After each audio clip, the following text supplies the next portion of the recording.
Today what we're going to be doing is demonstrating a method called colony isolation.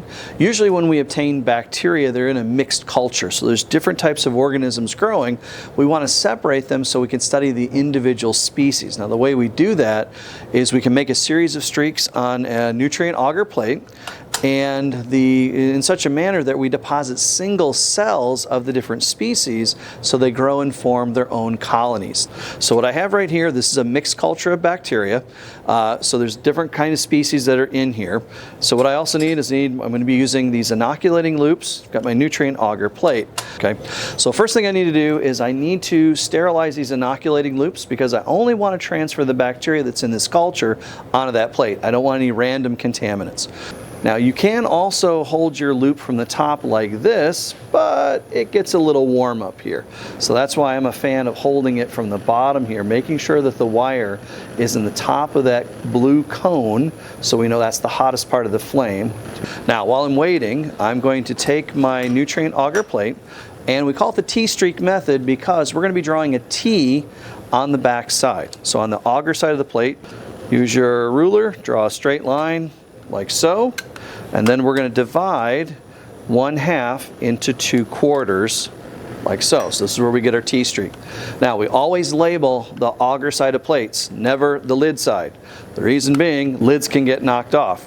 So never label the lid, always label the agar side. Since we made our streak plate, and you can see that we do have bacteria colonies growing on here.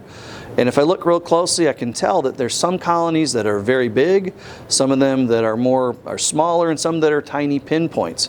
Those individual colonies represent one cell that underwent binary fission, grew multiple times to form that visible colony. So we said that these colonies are pure cultures. There's only one species in them.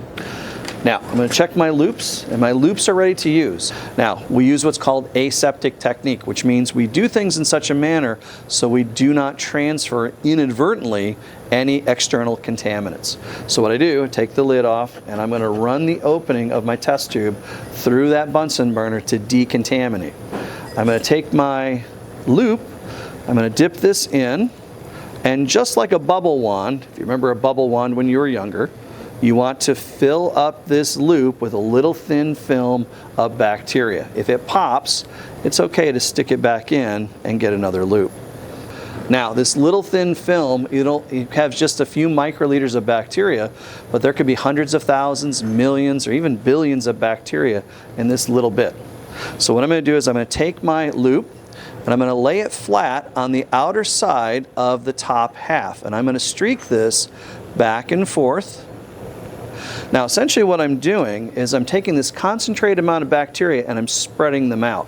Now the next thing I'm going to do is I'm going to take a sample from this top half, get a small sample, and streak it into one of these quadrants. Now my other loop is ready. That's why working with 2 loops, you can get this done way more quickly. So I take my plate, I held it this way to begin with, now I'm going to rotate it 90 degrees. I'm going to take my loop and start at that outer edge between the top half and the bottom quadrant there. Streak it back and forth, and you want to go about 1/3 or halfway down. Again, what I'm doing is I'm picking up bacteria from that top half, and now I'm only streaking them in that quadrant. So what I've done is I've now thinned out the bacteria in that second quadrant. And now I'm going to repeat this again for that last streak. So what I'm going to do is I'm going to take a sample from the second quadrant. We just streak from top into here, and now I'm going to streak this from here into that third quadrant.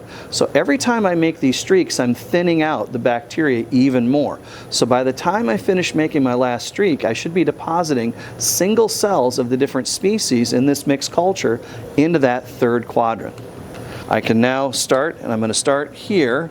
I'm going to use my loop and start at the outer edge between these 2 bottom quadrants, streak back and forth, and I go about 1/3 to half of the way down, kind of like I did on the second one, and then I only streak, finish that out in that third quadrant. Now I'm ready to take this plate into the incubator where it can sit for the next 16 to 24 hours, and I should be able to see colonies of the different species that were in this mixed culture on this agar plate.